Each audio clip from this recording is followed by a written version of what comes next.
오늘 본문 말씀은 사단의 그 두 번째 시험입니다. 첫 번째는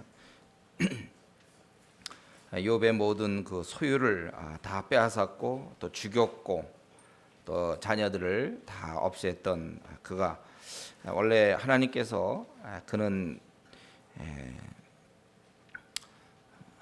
정말 진심으로 순전하게 경외한다 그랬지만은 사단은 얘기하기를 1장 11절에서 주의 손을 펴서 그의 모든 소유물을 치소서 그리하시면 정령 대면하여 주를 욕하리이다 이렇게 얘기했는데 결국은 그의 사단의 말이 틀렸고 그는 욕하지 않고 원망하지 않았다. 22절에 욥이 범죄하지 아니하고 하나님을 향하여 어리석게 원망하지 아니했다. 그래서 원래 이제 그걸로 끝나야 되는데 이 사단은 그러지 아니하고 또 나타나서 또 이제 욥을 괴롭게 합니다. 그래서 이제 두 번째 시험이 1절부터 거기 6절까지 보니까 또 하루는 하나님의 아들들이 와서 거의 그 1장에 있는 거와 비슷하죠.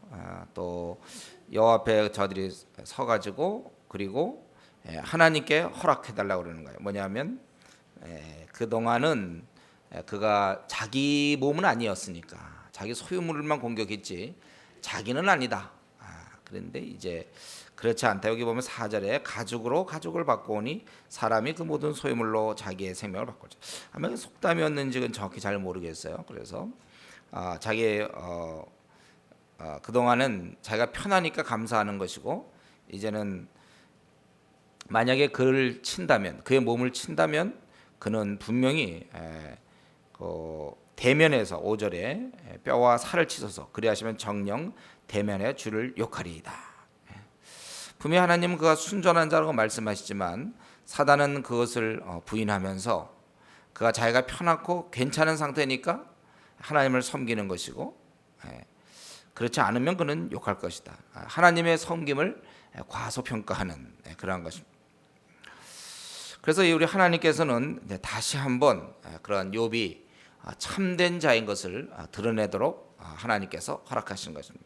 결국 이제 이것 우리는 1장과 2장 부분에서 이 하나님과 사단의 대화는 굉장히 우리가 좀 이해하기 어려운 부분입니다. 이건 살짝 커튼을 잠깐 열어서 이 모든 일들이 있을 때마다 이렇게 된 것은 아닐 것이고 이제 특별한 경우에 하나님께서 우리에게 좀 이런 깨달음을 주기 위해서 몇 가지 여기서 얘기할 수 있죠.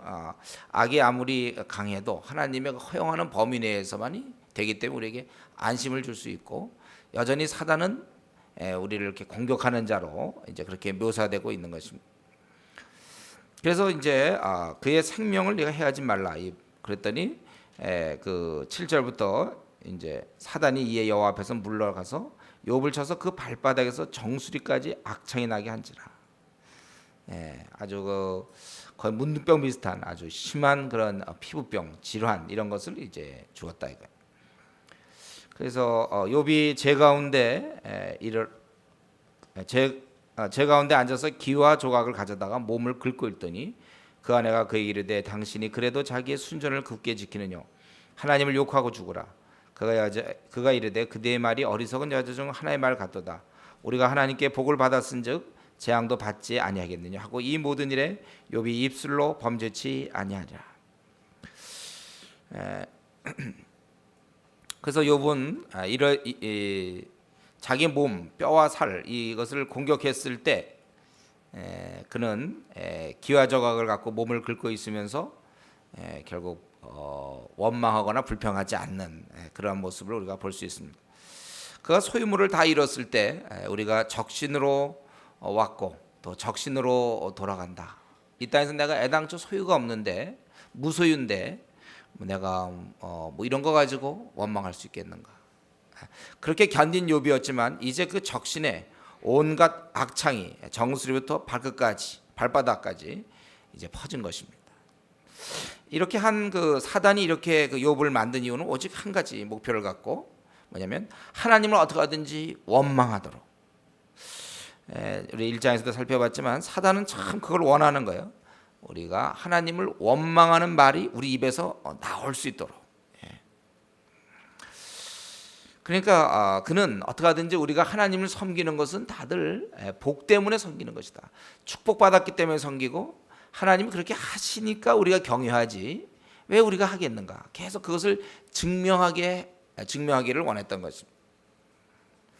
그래서 이 정도면은 이제 욥이 항복할 줄 알았고, 이 정도면 욥의 입에서 욕이 나올 것이고, 하나님을 대면하여 정령 욕하리라. 대면하여 하나님을 대면해서 주를 욕하리라 그렇게 얘기했는 것처럼 그렇게 될 줄 알았는데 욥은 원망치 않았다는 거예요. 그냥 긁고만 있었지 원망하지 않았어요. 그 힘든 상태를 그냥 견디고 있는 거예요. 원망하지 않았어요. 사실 욥의 경우는 생각해보면 자기는 아들 다 잃고 재산 다 잃고 다 잃었어요. 그것만 해도 너무나 큰 엄청난 일인데 이제 몸까지 그렇게 되었고, 그래서 이 기아로 긁고 있을 때 무슨 생각을 했겠습니까? 그의 앞날은 절망이에요. 아무런 대안이 없어요. 이 몸이 회복된다 하더라도 그는 거지입니다. 그의 종들도 다 죽었고, 그 전하러 온 종들만 살았고, 아들 다 죽었고, 모든 재산 다 날라갔고, 그런 오히려 그 힘든 것보다 앞날을 생각하면 절망 중에 있을 텐데도 그는 그냥 견디는 거예요. 저는 우리가 이런 면에서 좀 배울 게 있어요. 욥과처럼 말이죠. 앞날에 대한 딱 생각해보면 욥은 없지 않습니까? 우선 당장 현재가 너무 힘들어요. 현재 우선 모든 재산을 잃을 뿐만 아니라 이거 긁고 있어야 되는, 온몸에 악창이 생겨서 어떻게 해야 될지 모르는, 아무 대안이 없을 때 그럴 때 그는 그냥 그대로 있는 거예요. 그러니까 대안이 없는데 사는 것, 이것도 한 가지 방법입니다. 때로 안달을 하고 복달하고 이거 대안이 없으니 어떡할까 막 그럴 수 있는데, 그러나 우리가 노력은 하지만 안 될 때는 그냥 견디는 거예요. 그냥 지내는 거예요. 이리 막히고 저리 막히고 그러면 주위 사람들이 어떻게 볼까? 예를 들면 우리가 자꾸 직장이 떨어진다든가, 대학을 떨어진다든가, 어떤 게 잘 안 된다든가, 결혼이 자꾸 늦어진다, 집안은 정말 어렵고 아무 대안이 없다. 그래요. 없어요. 그냥 없는 거예요. 그냥 없이 사는 거예요. 이것도 한 가지 방법입니다. 이거 방법 아닌 것 같죠? 이거는 여기 한 가지 방법. 대안 없이 사는 거, 그냥 긁는 거예요. 아무 대안 없이 긁고 있어. 그것도 하나의 방법이에요. 우리 그 욥에게 배울 게 바로 그가 여기서 어떻게 액션을 취하지 않아요. 그냥 자기 현재 당한 상태에서 있는 거예요. 우리가 이제 이런 것도 우리 신앙생활을 하다 보면 우리에게도 이러한 일들이 찾아올 수 있습니다. 가진 거 모든 걸 다 잃고, 앞날을 생각해 보면 막막하고, 그리고 당장 지금 아파서 가려워서 또 이 피부병으로 인하여 고통받을 수밖에 없는 그러한 상황, 아무런 대안이 준비되어 있지 않는 상황, 그것을 그냥 견디는 것, 이게 우리 욥의 모습입니다. 사실은 이렇게 두 번째 강력한, 정말 이거는 요거에 한 5분의 1 정도만 우리가 막 아파도 한 전신이 아니고 한 발에서부터 무릎까지만 아마 아파도 불평할 수 있고 원망할 수 있는, 더는 이미 아들이 다 죽었고 딸이 죽었고 재산을 다 잃은 상태에서 이것까지 한 5분의 1, 한 10분의 1만 와도 원망할 수 있는 그런 상황이지만 욥은 원망하지 않고 있다는 것이죠. 그래서 이제 드디어 이 무대에 욥의 부인이 여기서 등장합니다. 그러고 나서 욥의 부인이 등장하는 거 우리 못 봤어요. 근데 이제 무대에 등장하고 있는데, 그래서 어떻게 보면 사단의 세 번째 공격인지 모르겠어요. 첫 번째도 안 되고 두 번째도 안 되고 세 번째, 사단이 이 가장 가까이 있는 이 아내를 통해서, 아내가 뭐라고 조언을 합니까? 그가 긁고 있을 때 옆에서 같이 긁었습니까? 같이 긁어줍니까? 아니면 위로의 말을 합니까? 무슨 말을 하죠? 아내가 얘기하기를 하나님을 욕하고 죽어라, 이렇게. 그 아내가 그에게 이르되 당신이 그래도 자기의 순전을 굳게 지키느냐, 하나님을 욕하고 죽으라. 어쩌면 그런 이 부인은 그 욥이 정말 순전한 의인이기 때문에 아마 이런 문제가 생겼다고 생각을 했는지도 모르겠고, 아마 이런 가운데서도 자기가 지금 죄가 없다고 또 자기가 그 하나님을 경외한다고 그러고 있느냐? 하나님을 욕하라 이거예요. 그리고 그래서 죽으라는 것은 자살하라는 뜻 같기도 하고 아니면은 욕하면 하늘로부터 어떤 징계가 임해서 그냥 죽어버리는 게 낫지 않느냐. 어차피 이렇게 됐는데. 어쨌든 그 아내가 독설을 퍼붓습니다. 네가 당신이 하나님을 욕해야 된다. 욕하고 죽어라. 그럴 때 욥의 대답이 10절에 있죠. 그가 이르되 그대 말이 어리석은 여자 중 하나의 말 같도다. 그러면서 우리는 여기서 욥의 아주 그 깊은 신앙을 보게 되는데 우리가 하나님께 복을 받았은즉 재앙도 받지 아니하겠느냐. 어때 이런 상황에서 기와로 자기 몸을 긁으면서 우리가 복을 받았은즉 하나님 앞에 재앙도 받지 아니하겠느냐. 우리 앞부분에서는 자기 모든 소유를 잃었을 때 우리가 적신으로 왔은즉 적신으로 돌아갈지. 뭐 당연한데 왜 그러냐.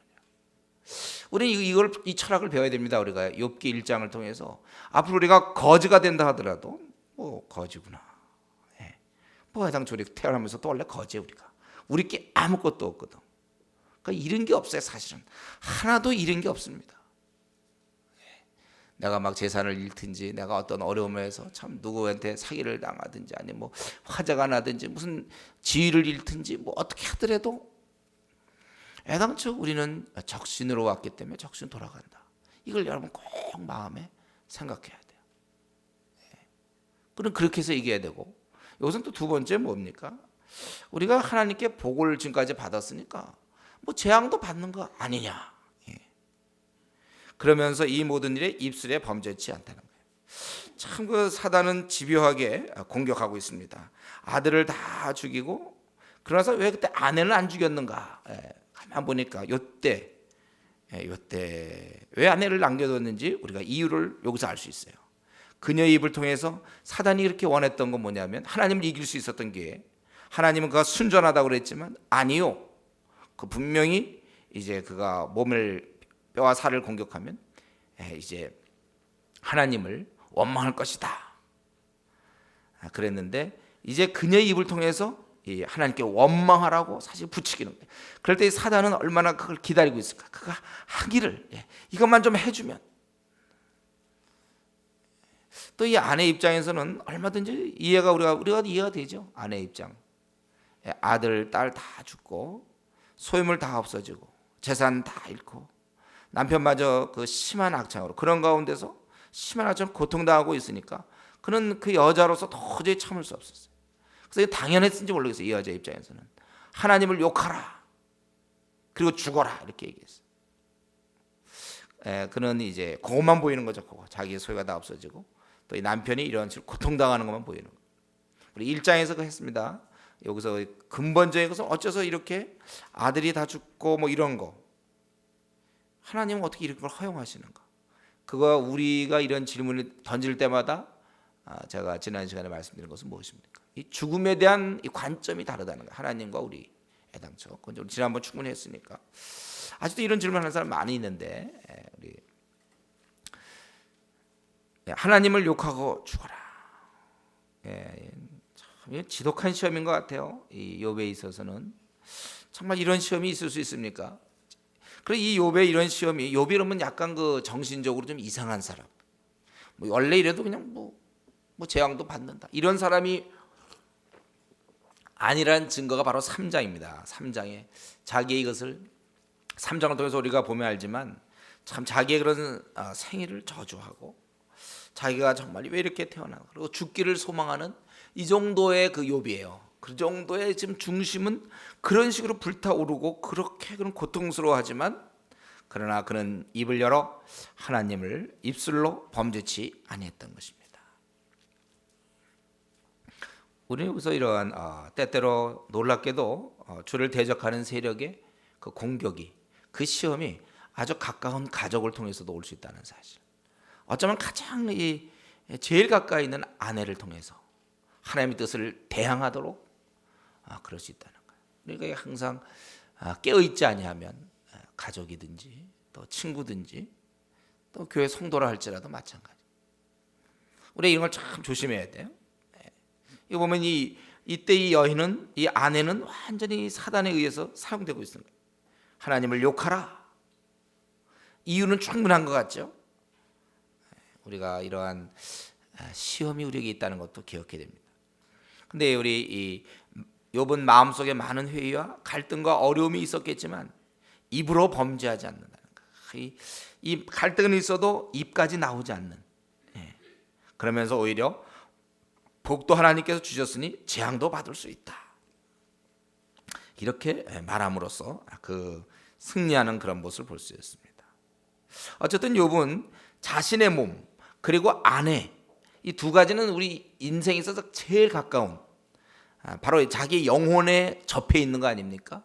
자기 몸은 자기 영혼에 접해 있고 아내는 한 몸인데 바로 이 가장 가까운 데에서의 도전을 이 몸이 막 소리치고 있는 거 원망하라고 약창들이 온몸을 가렵게 하고 막 힘들게 하면서 하나님을 원망하라고 몸이 요구하고 있고 한 몸인 아내가 요구하고 있을 때 그는 그것조차도 정신세계를 통하여 신앙세계를 통해서 이겨내고 있다는 것입니다.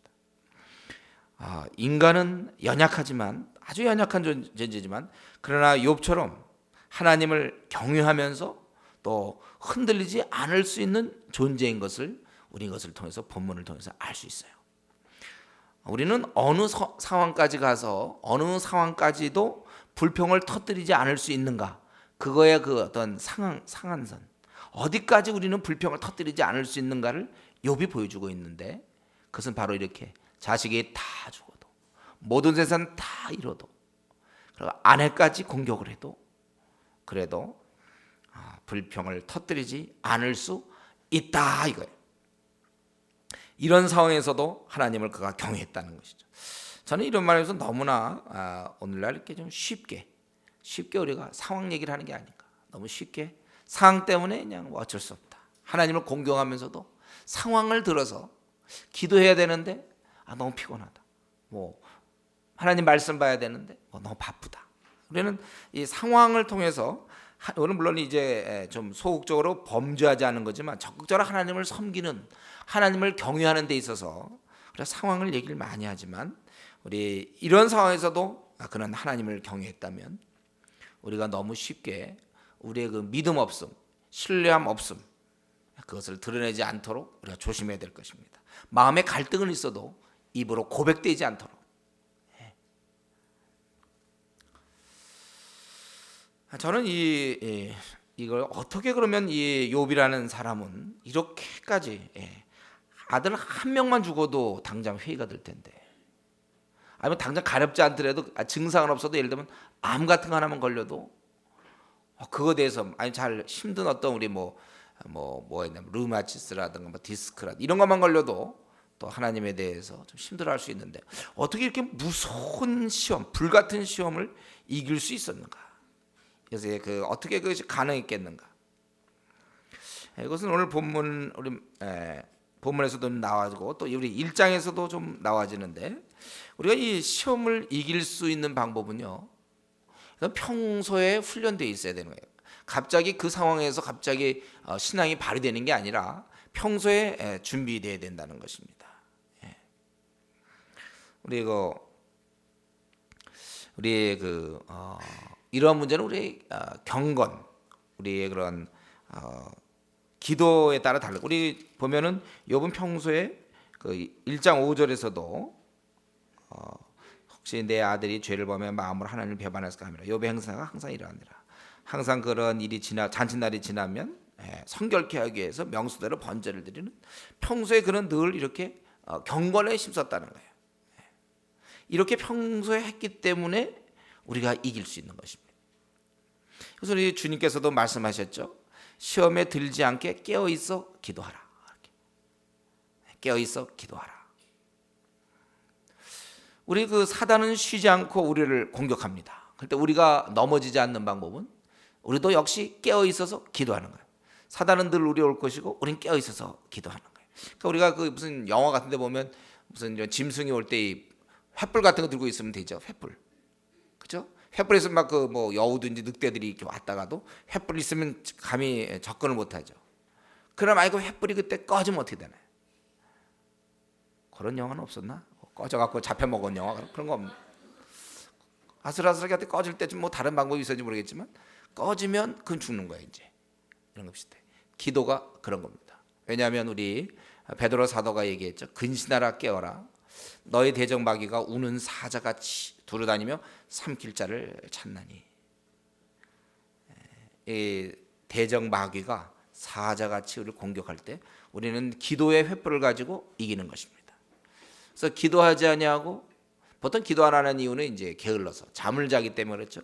그렇기 때문에 베드로 사도는 이 말을 한 이 베드로 사도가 이전에 사실은 기도하지 않고 예수 그리스도를 부인하지 않았습니까? 겟세마네 동산에서 주님 기도하실 때 그는 자다가 결국 그렇게 된 것입니다. 여러분 우리가 욥에게 고난을 주었던 사단은 지금도 살아 있습니다. 죽어 있는 중에 그때쯤 있었으니까 지금쯤 이제 나이 들어서 죽었다 이런 거 없어요. 지금도 살아 있어서 활동 중에 있으며 오히려 우는 사자같이 두루다니면서 그래서 기도 없이는 넘어진다. 따라하겠습니다. 기도 없이는 넘어진다. 이런 걸 알면 소용없다 그래서 하는 게 중요하다고. 제가 기도할 때마다 항상 강조하는 건 시간이 몇 시부터 몇 시까지입니까? 이거예요. 우리는 기도에 있어서 제일 중요한 것은 몇 시부터 몇 시까지입니까? 이거지. 뭐 다른 거 없습니다. 기도는 기도가 중요하다든가 뭐 기도에 대해서 여러 가지 얘기 뭐 나는 방언 기도할 수 있다. 뭐 그런 거 다 소용없어. 몇 시부터인데요. 몇 시부터 몇 시까지 하시는데요. 이거예요. 아직까지 자기 기도 시간 없는 사람들 이 시간이라도 마음을 정해서 몇 시부터 몇 시까지 이것은 횃불이다. 그러니까 이런 거 그림 좀 잘 그리는 사람도 이런 그림을 그리면 좋겠어요.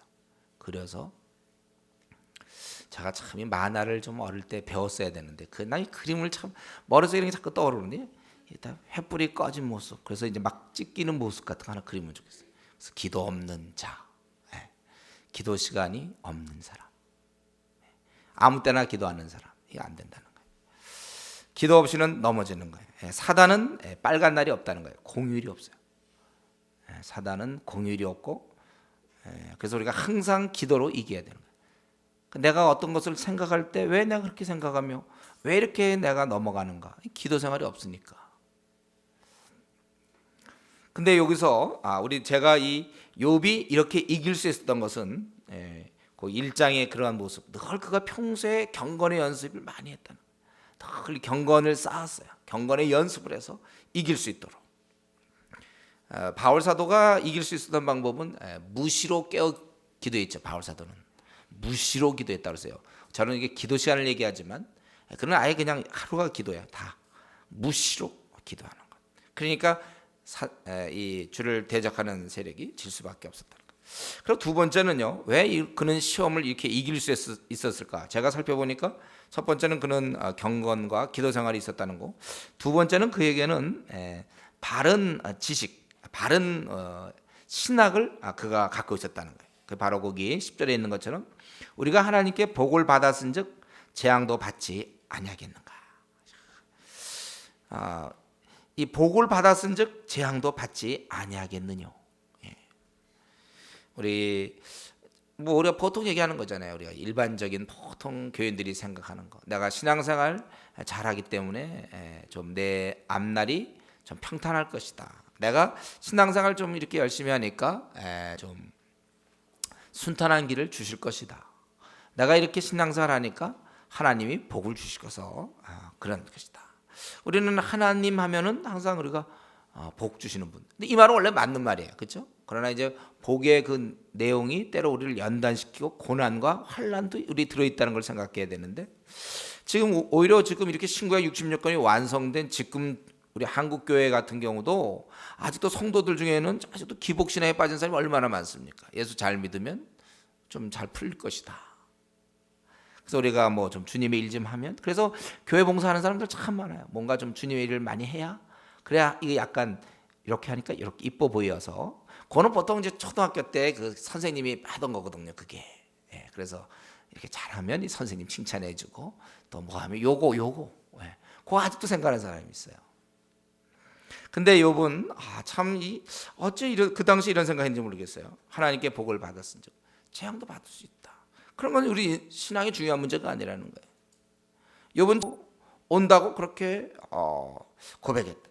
이런 고백은 참으로 당시 아주 대단한 신앙이라고 생각합니다. 나중에 점점 계시가 점점 밝아지면서 드러나는 건데 욥은 그 재앙도 온다. 참 이러한 신앙을 그가 갖고 있으니까 이걸 만약에 우리가 하나님께 계속 복을 받는 건데 이게 뭐냐? 그러면 이거 회의가 들고 살아계시는가 하고 이제 생각하는 거죠. 그러니까 우리가 이제 힘들어하는 부분은 뭐냐면 하나님의 그런 임재, 그거는 우리가 믿지만 하나님의 그 일하시는 방식, 이거를 잘 모른단 말이에요. 그러니까 하나님의 살아계신 믿으면서 하나님이 일하는 방식을 모르기 때문에 자기에게 자기가 생각하는 방식, 하나님이 이런 방식일 텐데 하고 있다가 달라지면 회의가 되는 거예요. 하나님에 대해서 회의하지 않지만 하나님이 일하는 방식 때문에 하나님을 회의하는 경우가 있어요. 하나님이 일하는 방식은 자유롭습니다. 그리고 이러한 신앙, 우리가 적신으로 왔으니 적신으로 돌아간다. 또 이거나 아니면 이렇게 복을 받았으니 재앙도 받는다. 이러한 신앙. 그래 이런 신앙은 참 성경에서 아주 좀 별처럼 빛나는 정말 너무 귀한 이런 것입니다. 우리 그 하박국 선지자도 그랬잖아요. 우리 무화과 나무가 무성치 못하고 포도나무에 열매가 없고 감람나무에 소출이 없고 밭에 식물이 없고 우리의 양이 없고 외양간에 소가 없을지라도 그 밭에 식물이 없으면 무슨 밭입니까? 또 우리의 양이 없으면 우리 잘만 하죠. 세계에서 제일 좋은 거 만들었어. 근데 양만 없어. 그럼 그게 무슨 우리예요? 또 외양간에 소가 없어. 외양간에 소가 없어. 그렇게 되면 그건 사실 망한 거 아닙니까? 뭐야 그러면 삶이? 그리고 다 없으면 무화과 무성치 못하고 포도에 열매가 없고 감람나무에 소출이 없고 밭에 식물이 없고 또 우리의 양이 없고 외양간에 소가 없으면. 근데 그는 하나님이 있단 말이죠. 하나님을 인하여 나는 감사하고 여호와를 인하여 내가 즐거워하고 내가 하나님을 인하여 내가 기뻐하겠다. 이제 이러한 신앙, 특별히 이런 신앙이 우리에게 더 많이 필요합니다. 오늘같이 물질주의 사회에서 우리 한국에서 돈 이런 거 재산 이게 굉장히 중시되는 사회에서 그까짓 거 없어도 괜찮다. 나는 이제 하나님을 알게 되었으니까 하나님 모든 걸 다 갖고 계신 분, 그분을 내가 만났기 때문에 있어도 되고 없어도 된다. 주시면 감사하고 또 안 주시면 안 주셔도 괜찮고. 어차피 이제 우리 생을 잠깐 생을 끝나고 난 다음에 영원한 삶, 거기서 우리가 영광을 누리기 때문에 이 나그네 길에서조차도 뭐 우리가 그렇게 굳이 누리지 않아도 된다는 거예요. 그건 제가 로마서 8장에서 많이 얘기했죠. 로마서 8장 18절, 17절 18절에서 여러분 로마서 혹시 못 들으신 분들은 17절 18절을 이 내용이 아주 핵심 부분을 제가 얘기했어요.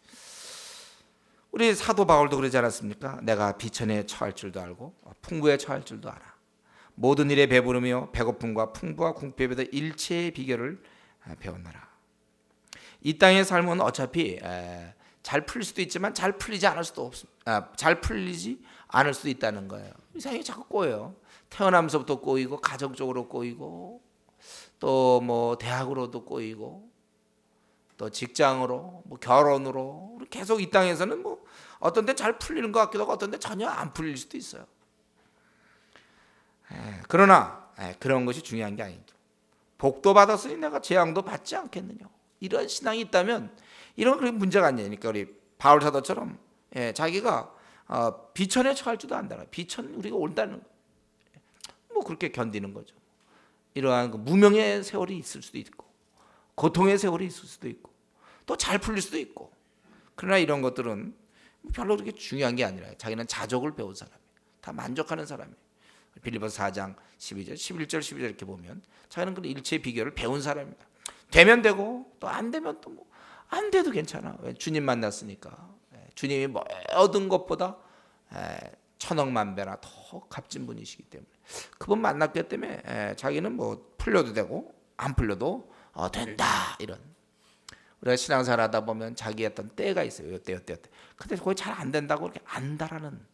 그래서 그거 하다가 좀 안 되면 막 교회 빠지고 그것도 막 이루려고 이러고 또 항상 그 안달 복달하는 경우가 있는데 신앙에서 우리가 그렇게 안 하도록 그런 걸 좀 이렇게 여유 있게 좀 큰 힘을 닿게 그건 그거고 나는 나대로 주를 섬기면 주께서 나를 섬기라고 할 때 그저 열심히 섬기면 되지. 그냥 안달 복달 자기에 따라서 왔다 갔다 스케줄이 왔다 갔다 전 그러지 않고 좀 꾸준하게 흔들림 없이 좀 가시. 우리는 오늘 본문에서 말이죠. 이 아주 중요한 사실을 알았는데 뭐냐면 원래 이 마귀 사탄은 굉장한 자거든요. 근데 그가 놀랍게도 경건한 자한테 지는 걸 볼 수 있어요.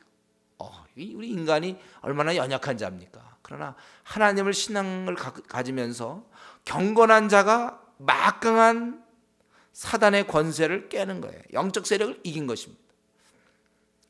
우리 이전에 바울 사도도 그랬고 신앙인들은 가만 보면 사단의 많은 집요한 공격들을 오히려 이겨버렸어요. 사단이 하나님한테만 지는 게 아니고 경건한 성도들한테도 집니다. 이길 수 있어요 우리가. 그런데 우리는 여기 보니까 우리가 하나님께 복을 받았은즉 재앙도 받지 아니하겠느냐. 우리는 지금 어떻게 그것이 이길 수 있는가 할 때 경건과 기도에 달려 있고 바른 신학이라고 그랬죠. 근데 이제 근데 우리 그 욥의 마음을 들여다 보니까 이걸 분명히 재앙이라고 얘기하고 있죠. 물론 이게 나중에 보면 그것도 다 하나님의 연단이었고 축복이었지만 현재 재앙이라고 이제 그대로 말할 수 있는 것. 재앙은 재앙이에요. 힘든 건 힘든 겁니다. 그러나 이게 힘들다고 해서 꼭 범죄하라는 법은 없다는 것이죠. 우리 이것을 명심하셔야 돼요. 어려워도 불평할 수 있어요. 우리가 어려워도 표정이 밝을 수 있습니다. 힘들어도 사업이 안 돼도 직장이 잘 풀리지 않고 결혼이 안 풀리고 또 대학이 잘 안 돼도 그래도 우리는 밝을 수가 있다는 거예요. 상황 따라 가지 않아요. 재앙인 거 알아요. 알아? 누가 모르나? 답답한 거예요. 만약에 내가 결혼 문제를 놓고 잘 안 풀리면 그거 답답한 거죠. 또 직장이 잘 안 풀리면 그거 참 곤란한 것이죠. 그거 곤란해요. 알아요. 그건 인정한단 말이에요. 나는 주님 믿기 때문에 나는 곤란하지도 않다 이러지 마세요. 그건 약간 이상한 사람 아닌가요? 그건 곤란한 거예요. 곤란하고 힘든 겁니다. 그래요. 주위 사람 눈도 있고 본인도 힘들고 그래요. 그건 힘든 건 맞아요. 그러나 그것 때문에 범죄하지는 않는다는 거예요. 불평하지 않는다는 것입니다. 이럴 때 이제 이런 가운데서 욥의 친구들이 방문하게 되죠. 거기 보면 욥의 친구 세 사람이 왔다. 이 사람들이 방문함으로써 그다음에 욥기가 이렇게 이제 쭉 시작되는 거잖아요. 이 욥들이 우리 처음에 제가 나눠드렸죠. 그 못 받은 사람 저 가져가셔야 돼요. 욥의 흐름을 욥기 흐름을 알으셔야 돼요. 그렇지 않으면 욥이 뭐 고난 얘기만 하는 건가 그렇게 생각되는데 그거 잘 보셔야 됩니다. 그래서 재앙 소식을 듣고 친구들이 찾아왔다. 그래서 대만 사람, 원래 대만은 에돔 사해 남쪽에 있는 에돔 그쪽에서 대만 사람 엘리바스고 수아 사람 빌닷인데 수아는 우리가 수아 그래서 성경 창세기 25장에 수아라는 인물이 나오죠. 수아 사람 그 아브라함의 후초 구드라의 맨 막내 수아라고 그래 수아라 이렇게 돼 있는데 가면 수아 사람 그쪽 계열인 것 같아요. 빌닷 나아만은 정확하지 않습니다. 나아만 사람 소발 어쨌든 세 사람 이제 앞으로 친하게 될 거예요. 우리가 엘리바스 빌닷 소발 나중에 얘기하겠지만 빌닷은 좀 유명하죠. 우리나라에서 유명한 거 알고 있나? 빌닷이 수아 사람 빌닷이 유명한 것을 여러분 알고 있습니까? 이제 우리 로마서인가 어디 할 때 강의했죠. 빌닷 유명한 사람. 우리나라에서는 되게 유명한 사람이요. 내 시작은 미약하였으나 나중은 창대하리라 이거. 그 말을 했던 사람. 그래서 그 8장인가 어디 아마 그 욥기 8장인가 어디 나오죠. 8장 7절. 이 빌닷의 내 시작은 미약하였으나 내 나중은 심히 창대하리라. 이거. 제가 그래서 안타까운 게 그러라 그랬죠. 왜 그 사람은 그 어떤 가게 같은 데 들어가면 내 시작은 미약하였으나 나중은 창대하리라. 참 안타깝다고 그랬어요. 왜 성경에 그렇게 훌륭한 인물들 많은데 바울 사도도 있고 뭐 야고보 뭐 베드로 뭐 다윗이 한 얘기도 좋고 무엇보다 주님이 하신 그 많은 말씀들 또 선지자들이 하면 모세가 했던 그 숱한 양 그 성경에 나오는 그 엄청난 선배들 그 신앙의 인물들 얘기한 건 다 놔두고 어째서 이 수아 사람 누군지 모르지. 하여튼 그 사람 빌닷을 존경한 나머지 그 구절을 갖다 붙여놨는가. 참 대단하다. 그걸 붙여놓다는 그러니까 대부분 그런 게 이제 뭐 장사하는 집에다 갖다 붙이더라고요. 그래서 지금 처음부터 시작할 땐 다 어렵지 않습니까? 내 시작은 지금 미약했지만 나중엔 부자 될 거다. 이제 이런 거 어디서 그런 구절 찾아가지고 갖다 붙여놨는지 모르겠어요. 이제 그런 구절을 갖다 붙인 것은 뭡니까? 나는 성경을 PBS 해본 적이 없다 이런 뜻이죠. 그 밑에다 갖다 붙여놔야 되겠어요. 성경 연구 안 한 사람의 집 이렇게. 드디어 근데 빌닷이 나타났어요. 아마 그런 분들이 이 빌닷을 크게 동그라미 쳐야 되죠. 빌닷 나타났다 드디어. 수아 사람 빌닷. 내가 존경하는 이 빌닷. 근데 나중에 보면 빌닷이 했던 얘기 때문에 하나님한테 책망 듣게 돼요. 빌닷이. 그러니까 그 책망 들었던 빌닷이 뭐라고 그 이방 사람 그 사람 글을 갖다 붙여놨는지 참. 그러고도 참 태연하게 그걸 지내고 있는 하루하루를 그러면서 지내고 있는 그 사람의 그 무딘 심정. 어떻게 그럴 수가 있는가? 수아 사람 빌닷, 그리고 나아마 사람 소발, 이들이 위로하려고 왔다는 거예요. 근데 와서 보려고 이제 어느 정도 그들이 욥을 조문하고 재앙이 있다는 걸 듣고서 왔는데 위로하러 하여 상약하고 서로 약속하고서 오더니 눈을 들어 멀리 보면 그 욥인 줄 알기 어렵게 되었으므로 온 몸에 그냥 완전히 종기와 악창이 나가지고 그들이 일제히 소리질러 울며 각각 자기의 겉옷을 찢고 하늘을 향하여 티끌을 날려 자기 머리에 뿌리고 7일 7야를 그와 함께 땅에 앉았으나 욥의 공고함이 심함을 보는 거로 그에게 한 말도 하는 자가 없었더라.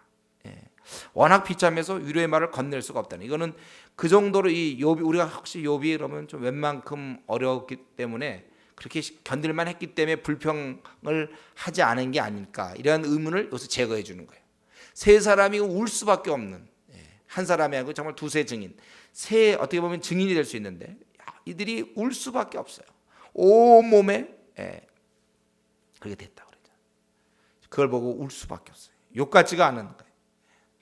그가 당시 동방에 아주 큰 인물이었고 순전하며 아주 가장 큰 자라고 그래요. 1장 3절에 보면 동방 사람 중 가장 많은 종을 거느리고 많은 재산과 또 아들 딸 모든 걸 아주 권력자였고 권세가 있는 자였는데 그가 정말 초라한 몰골로 한순간에 바뀌어서 그 기와로 자기 몸을 긁고 있는 그 모습을 보면서 저들은 원래 위로하려고 왔다가 한 말도 하는 자가 뭐 위로할 수가 없어요.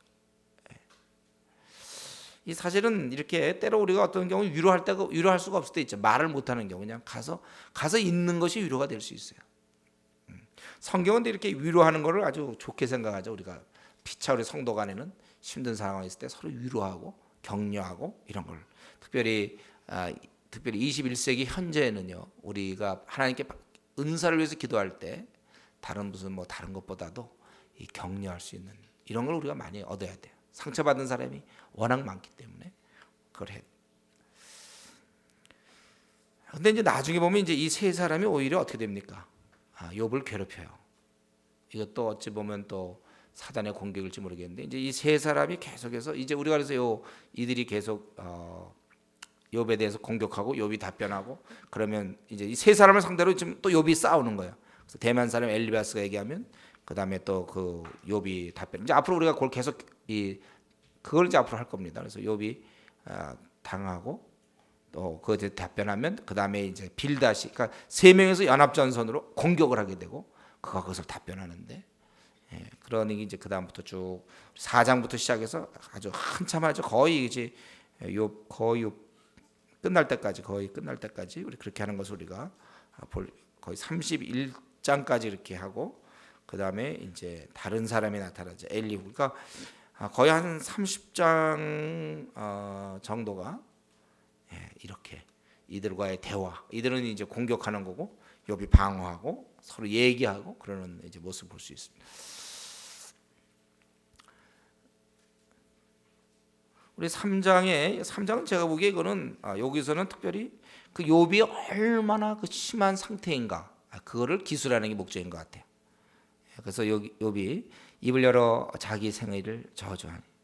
그래서 1절부터 10절까지 보면 주로 자기 생일에 대한 것, 자기가 태어난 것에 대해서 욥의 말인데요 가로되 나의 날이 멸망하였더라면 나 말을 배웠다 하던 그 밤도 그러하였었더라면 그날이 캄캄하였었더라면 하나님이 위에서 돌아보지 마셨더라면 빛도 그날을 비추지 말았더라면 유암과 사망의 그늘이 그날을 자기 것이라 주장하였더라면. 그러니까 어두움, 자기가 그러니까 태어날 수 없는 아주 참 도저히 그냥 깜깜한 가운데서 끝나버리는 이제 그런 것을 사모하는 거죠. 구름이 그 위에 덮였더라면 낮을 캄캄하게 하는 것이 그날을 두렵게 했더라면 그 밤이 심한 어둠에 잡혔었더라면 해 날 수 가운데 기쁨이 되지 말았더라면 달의 수가 들지. 약간 시적으로 계속 표현하는 거예요. 그 밤이 적막하였었더라면 그 가운데서 즐거운 소리가 일어나지 말았더라면 나를 저주하는 자 누굽니까? 그가 곧 큰 악어를 격동시키 익숙한 자, 이런 악어를 움직일 수 있는 자, 이건 우리 전능자죠. 그 밤을 저주하였었더라면, 그 밤에 새벽별들이 어두웠더라면, 그 밤이 광명을 발할지라도 얻지 못하였으며 동틈을 보지 못하였었더라면 좋았을 것을. 이는 내 모태의 문을 닫지 아니하였고 내 눈으로 환난을 보지 않도록 하지 아니하였습니다. 그는 자신이 태어날 때 그날은 아예 차라리 어두운 가운데서 아무것도 벌어지지 않고 모든 걸 할 수도 없고 오직 하나님의 저주가 임하는 그런 날이었다면 좋았을 것인데, 어쩌서 자기는 태어났고 11절 12절에 자기는 어떻게 이렇게 잘 태어나서 또 자신은 젖을 먹고 이렇게 살게 되었는가. 또 양육이 잘 됐다는 거예요. 태어나서 또 양육도 잘 됐다는 것입니다. 그러면서 13절부터 쭉 보니까 자기가 이제 그 죽음을 그 19절까지 보면 이왕 이렇게 태어나서 이제는 자기는 죽었으면 좋겠다. 죽음을 원하고 있는 것을 봅니다. 그래서 그렇지 아니하였더니 이제는 13절에 내가 평안히 누워서 자고 쉬었을 것이니 자기를 위하여 거친 터를 수축한 세상인들과 의사들과 함께 있었을 것이요. 그러니까 그 높은 자들하고, 그러니까 좀 이렇게 권세자들하고 자기가 같이 그냥 지냈을 것이다. 만약 이렇게 죽었으면 혹시 금을 가지며 은으로 집을 채운 목백들과 함께 있었을 거라. 자기가 죽어서 그냥 그런 당시에 그런 힘 있는 자들하고도 그냥 같이 지낼 것이다. 또 부중에 낙태한 아이 같아서 세상에 있지 않았겠고 빛을 보지 못한 아이들 같았을 것이니라. 거기서는 악한 자가 소요 그치며 거기서는 곤비한 자가 평강을 얻으며. 그는 이 죽음을 고요함 또 평강으로 보고 있습니다. 거기서는 같은 자가 다 함께 평안히 있어 감독자의 소리를 듣지 아니하며, 그러니까 여기는 자유가 있는 거죠. 그 19절도 계속 거기서는 작은 자나 큰 자나 일반으로 있고 종이 상전에게서 놓이느니라. 아무리 이 땅에서 종노릇을 하더라도 죽은 다음에는 놓여진다는 거예요. 그러니까 고난을 많이 받으면 참 죽고 싶다 그런 사람이 너무 힘들면, 왜냐하면 이 고난이 끝난다고 생각하니까 자기도 이렇게 죽고 싶다는 거예요. 자기가 참 죽기를 원하는 거예요. 그런데 왜 나는 어찌하여 이렇게 생명을 얻었는고. 20절 어찌하여 공고한 자에게 빛을 주셨으니 마음이 번뇌한 자에게 생명을 주셨는고. 이러한 자는 죽기를 바라도 오지 아니하니 그것을 구하기를 땅을 파고 숨기보배를 찾음보다 더하다가 무덤을 찾아 얻으면 심히 기뻐하고 즐거워하나니 하나님에게 둘러싸여 길이 아득한 사람에게 어찌하여 빛을 주셨는가. 하나님께 둘러싸여서 길이 아득한 사람, 이제 자기가 어떤 여기서는 그러니까 이제 자기가 어떤 전능자를 만날 수도 없고 그냥 꽉 막힌 가운데서 자기가 아무 소망이 없는 자에게 왜 이렇게 자기를 살려주셨는가, 빛을 주셨는가. 나는 먹기 전에 탄식이 나며 나의 앓는 소리는 물이 쏟아지는 것 같구나. 나의 두려워하는 그것이 내게 임하고 이 아주 엄청난 고난, 이러한 슬픔, 아주 그 한탄스러움, 자식의 죽음을 목격해야 되고 하여튼 이런 모든 그 어려움들, 고난들이 내게 임하고 나의 무수하는 그것이 내 몸에 미쳤구나. 평강도 없고 안원도 없고 안식도 없고 고난만 임하였구나. 바로 이러한 그가 범죄하지 않았다는 게 이게 이제 중요한 것이죠. 이것은 원망이 아닙니다. 하나님을 원망하는 것이 아니라 자기의 그 고통, 자기의 마음을 이게 토로한 거예요. 자기의 힘들다는 것. 자기는 이제 지금 너무 이거와 반대되는 상태니까 고요함도 없고 평강도 없고 자유도 없고 자신은 참으로 평온한 삶을 원하지만 오직 고난만, 비참한 상황만 그는 느끼고 있는 것입니다. 그도 이런 면에서는 일반 사람들과 다를 바 없죠. 사실 이런 상태면 누구나 다 죽고 싶다 그러지 않겠습니까, 여러분? 이럴 때 삶의 의욕이 막 넘치겠습니까? 자기 자녀 다 죽고 갖고 있던 모든 자산 다 하고 자기는 악창으로 기와로 긁고 있는, 그리고 아무 대안도 없이 하루하루 사는 그에겐 죽음이야말로 그에게 유일한 소망이 될 수 있죠. 그는 하나님께 원망은 하지 않지만 그러나 그 상황 자체를 그는 굉장히 힘들어. 이 정도의 상황이니까 정말 정신이 똑바로 일반적인 사람을 알 수 있죠. 그도 우리가 똑같은 사람이에요. 이런 상황에서 죽기를 소원하는 거. 그러나 그는 그런 가운데서도 죽음보다도 그는 불평하지 않는, 죽음의 상태에서도 불평하지 않는, 우리 이런 걸 가만히 들어보면 우리 예수님의 모습을 또 한편 볼 수 있어요. 우리 사실은 여기 1장 2장에서 보면 하나님은 좀 약간 멀리 떨어져 있는 것 같고 하나님은 그냥 편하시고 욕만 고생하는 것 같이 좀 느껴지기도 합니다. 그렇죠? 그리고 사단에게 막 허락하시는 좀 그런 것처럼 보이지만 실제는 우리 하나님 방관자가 아니시고 오히려 여기서 사단이 사람들을 괴롭히고 이렇게 고통받게 하고, 물론 허용한다는 면에서 그 단면이 있어요. 그건 우리가 있는 것이 애당초 신라곤이기 때문에 하나님이 너희가 정령 주의라는 곳에 이미 약속된 사단의 통치하에 있는 우리 인간들이기 때문에 또 부분적으로 그런 허용의 그런 신학적인 면이 있어요. 그건 우리가 자세히 설명하기는 어려워요. 그러나 한 가지 확실한 것은 사단의 지배에서 모든 인간이 곤고할 때 하나님은 가만히 계신 것이 아니라 사실은 직접 인간의 몸을 입으시고 이 땅에 오지 않았습니까? 욥이 당하던 이런 고통처럼 하나님께서 그것을 당신이 직접 당하시는 거예요. 예.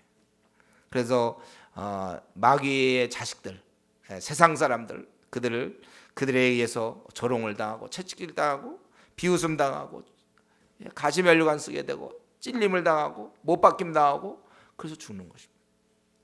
그래서 우리 히브리서 같은 데 보면 우리 주께서는 고난에 함께 참여하신 분이다. 우리가 그래서 우리가 힘들 때 주님께 나가는 것은 주님은 멀리 떨어진 분이 아니라 우리의 고난을 다 체험한, 지금 이러한 고난을 다 경험한 분이시기 때문에 우리가 기도할 수 있어요.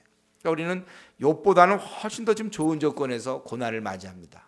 왜냐하면 우리 이 고난을 다 견디신 주님이 있기 때문에 우리가 기도함으로써 우리가 이겨나가는 것입니다.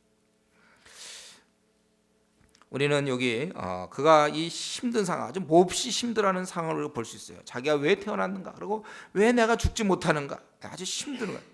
그거는 그가 하는 거예요. 아주 그런 힘든 상황이지만 그러나 하나님을 원망하지 않는다는 거, 이게 이제 참 대단한 신앙이죠. 우리는 이렇게 힘들 때 얼마든지 우리의 상황을 얘기하면 됩니다. 우리 힘든 거에 대해서 우리 얘기할 수 있어요. 나는 이렇다. 근데 거기서 조금 더 발전해서 하나님을 끼어들어 가지고 하나님을 원망하려는 것, 이걸 조심하란 말이야. 나 정말 힘들어요. 나 요즘 뭐 결혼 문제로, 아니면 나는 무슨 직장 문제로, 입시, 난 너무 힘들어. 정말 내 입시고, 정말 내가 정말 너무 힘들구나. 막 얘기할 수 있어요. 너무 어렵기 때문에, 가난 때문에 난 너무 힘들어. 막 이래. 그건 사실이에요. 힘들거든요. 그러나 원망할 필요 없어요. 하나님 왜 이렇게 하셨을까? 이제 이렇게 하지 말란 말이에요. 힘들다고 그래서 하나님은 왜 그러실까? 이렇게 보통 우리가 하는 하나님에 대한 원망, 그건 하지 말라. 힘들어, 무지 힘들어요. 되게 힘들어. 그런 얘기 하도 좋아요. 우리는 야 힘들구나 너. 그래, 나도 힘들다. 누가 더 힘드나 한번 얘기해 보자고 이렇게 할 수는 있어요. 그런 거 막 얘기할 수는 있는데 그것 때문에 하나님을 원망하지 말라. 그래 힘들어 뭐 어떻게 해요? 뭐 이 땅에서 복도 주셨으니 재앙도 받는다. 이것도 맡기고 저것도 맡기고 요리 맡기고 조리 맡기고 다 맡겨. 나 힘들어요. 친구들이 위로도 못할 정도로 힘들어. 그래도 하나님은 원망하지 않아요. 하나님은 왜 이렇게 하셨어요? 이런 식의, 그렇게는 안 한다는 거예요. 그게 우리 욥한테 배울 점이에요. 사실 이렇게 힘든 걸 주님도 당하셨다니까, 우리 때문에. 우리는 그래서 이렇게 힘들 때마다 이제 우리가 하나님께 나아가면 돼. 저는 이제 이 원망하지 않는 것, 요거를 우리 삶에서 좀 배울 수 있으면 참 좋겠어요. 저와 여러분의 숙제인데요, 숙제. 이런 자세로 항상, 이거 힘들다는 걸 객관적인 사실이잖아요. 우리 그걸 인정하자는 거예요. 그러니까 만약에 우리가 부부 사이에서도 남편이 나에게 이렇게 한 거, 그건 내가 힘들 수 있다는 거예요. 그건 얘기하자. 이게 당신이 이렇게 한 게 나한테 힘들다. 그 객관적 사실을 얘기하면 돼요. 아내가 당신 나한테 이렇게 한 게 나한테 힘들다. 목사님께서 저한테 이렇게 한 건 저는 힘듭니다. 그냥 그 상황만 얘기하면 되는 거예요. 조장이 이렇게 한 거에 대해서, 형이 이렇게 한 거에 대해서 나는 힘들어. 너 동생이 네가 날 치받은 거에 대해서 나는 좀 힘들다. 서로 그것만 얘기하면 돼요. 네가 무슨 날 갖다가 뭐 이렇게 또 시작하면 안 된다는 거예요. 이렇게 해가지고 그런 의도를 갖고 네가 나중에 그러면 아주 너의 그런 나중에 성격이 뭐 좀 더러워가지고 뭐 이렇게 나를 이랬지 뭐 이런 식으로 비난은 좀 하지 말라는, 그냥 있는 대로. 자꾸 비난은 하지 마시고, 비난하지 말고 내가 이렇게 얘기하니까 나는 힘들다. 이러면 나는 어렵다. 그건 우리가 서로 얘기할 수 있어야 돼. 그래야 고쳐주지 상대방. 대부분 우리 관계가 잘 안 되는 것은, 저는 이제 늘 그래, 이 관계는요, 우리는 둘 사랑할 사람들 아닙니까? 사랑할 사람들이기 때문에 만약에 내 안에 어떤 것이 내가 원하는 코드가 좀 다른 게 자칫 어떻든 뭐 하나 딱 들어왔어요. 그럴 때 이걸 어떻게 처리할 겁니까? 이걸 밖으로 빨리 뽑아야 되는데 이걸 안 뽑으면 이 안에서 뿌리를 내는 거라고 그랬죠. 그래서 내가 어떤 사람과 좀 섭섭한 게 있다 이거예요. 그냥 넘어가. 이게 자존감이 떨어지는 사람들, 자아상이 약한 사람들은 얘기 못 해요. 이런 건 자기가 그냥 품고 있어요. 품고 있으면 이제 쓴뿌리가 되는 거예요. 그러지 말고 이거는 빨리 내보내야 돼요, 여러분들. 내가 어떤 사람과 관계 조금도, 그런데 막상 얘기해 보면 그 사람은 그런 의도가 아닌 경우가 한 99.9999%일지 몰라요. 그런 의도가 아닌데, 근데 이제 어느 하나 딱 들어오면 자기가 이제 이 자아상이 약하니까 자존감이 떨어지니까 막 이렇게 오해하는 거예요. 그래서 꽉 쥐고 있다가 시간이 가면 그건 점점 싹이 나요. 나중에 이제 폭발하는 거죠. 이거 아직 미성숙한 자들이에요. 우리가 어떤 사람으로부터 자기가 이해 좀 그 사람이 왜 그랬을까? 자기가 괜히 그 사람을 이해하려고 하지 마세요. 이해 안 되는 건 안 되는 걸로 있어야 돼요. 그래서 얘기해야 돼 가서. 근데 이렇게 하는 건 좀 이해가 안 됩니다. 예. 그러면 분명히 그걸 갖다가 또 자기가 이해한 대로 가서 막 상대방 공격하지 말고 나는 이런 일 왜 그렇게 하셨는지 이해가 안 됩니다. 형이 그렇게 얘기한 게 나는 좀 마음에 걸리는데 왜 그렇게 말씀했습니까? 저 알고 싶습니다. 뭐 이러면 그럼 그건 내가 이렇게 다시다 이렇게 되면 그렇군요 풀 건데 괜히 혼자 쥐고 있는 거 괜히 혼자 쥐고 있어. 근데 왜 그 중요한 모임에 안 왔는가? 알고 보니까 뭐 그분은 예를 들면 아파가지고 막 병원에 실려가고 있었단 말이지. 그리고 이제 그다음에 만났는데 깜빡 잊고 내가 왜 못 했는지 얘기를 안 했더니 날 갖다가 좀 무시하는 거 아닌가. 이제 속으로 또 그렇게 생각. 그 얘기했으면 그때 안 와서 좀 나 이렇게 했는데 왜 그랬습니까? 나 그때 병원에 있었어. 뭐 이렇게 하면 그냥 병원에 있는데 어떻게 옵니까 그러면? 자기가 찾아가든지 해야지. 그러니까 그러면 풀 수 있는 거를 성경에 있는 것처럼 우리는 할 수 있거든 평화라. 제가 보기에 있잖아요. 대부분 대화로 다 풀립니다. 부부간의 관계도 마찬가지고 또 어느 공동체, 직장도 그렇고 교회도 그렇고 학교도 그렇고 어디나 다 요거예요. 그거를 우리가 풀면 되는데 안 풀어. 그리고 요걸 갖고 있어요.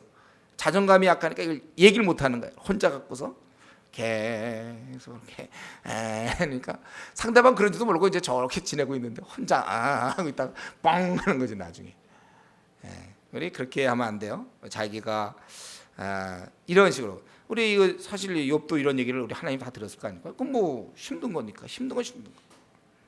우리가 자기가 힘들 때 그 상황을 얘기하세요 상대방에게. 그러면 그 사람이 그걸 들으면서 하고 이 사람도 고쳐져. 내가 이렇게 할 때는 이렇게 느끼는 사람도 있구나.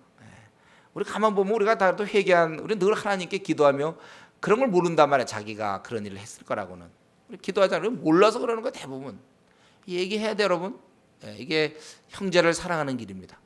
우리가 주 안에서 가족이기 때문에 이렇게 해야 되고 이런 연습이 잘 된 사람은 평소에 잘 되면 결혼하고 나서도 행복해요. 결혼하고서도 이런 의사소통이 잘 되니까. 또 직장에 들어서도 마찬가지예요.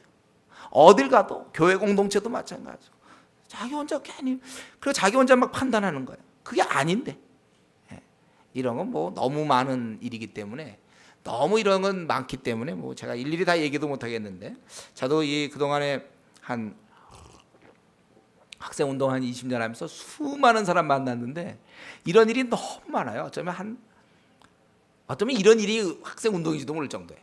밤낮 뭐 이러면 또 뭐 문제. 우리 형제자매들 수련회 간다 가면 그냥 밤낮 풀고 얘기하고 보면 아무것도 아니었어요. 아무것도 혼자 심각했죠. 지금 한번 잘 생각하세요, 여러분 자신이 혹시 가족 간에 혹시 그런 게 없는가? 또 친구 간에, 또 회사에서, 교회에서, 또 어디서든지 학교에서 자기 혼자 이렇게 하고 있는 거죠. 그거 내려놓아야 돼. 그거 결국 그래봐야 본인만 괜히 고통을 받죠. 전혀 그런 뜻이 아닌데 혼자 괜히 그렇게 생각하고 혼자 힘들어요. 그래서 원래 우리가 좀 잘할 때 상처를 좀 많이 받고 자라면 이게 좀 심해요. 그러니까 자기가 잘할 때 좀 상처를 많이 받고 자라는 사람에서 더 조심해야 됩니다. 여러 면을 더 개발해야 돼. 상처 별로 안 받았던 사람들은 잘 넘어가는데 상처 잘 받은 사람들은 그런 게 다 걸려요. 다 들어와요. 그러니까 그만큼 더 기도하시고 더 이러한 그 대화법 이걸 더 개발해야 돼. 이 욥 같은 거 아주 건전하다고 봅니다. 제가 보기에 3장 자기가 정말 나 태어나지 않으면 진짜 좋을 뻔했다. 진심이거든요. 지금 죽었으면 좋겠다. 그러면 기와로 긁고 있는 사람이 그러면 죽었으면 좋겠지. 그러면 이대로 살기를 이렇게 장수하기 원하겠습니까? 긁으면서 장수해서 긁는 거에 1인자 장수하기 원하겠습니까?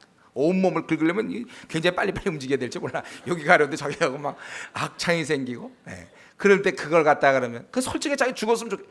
당연하지 않습니까? 아니 그걸 자기 몸을 떠나서도 지금 자기 자녀 다 죽었는데 무슨 낙이 있겠습니까? 그건 사실이란 말이야.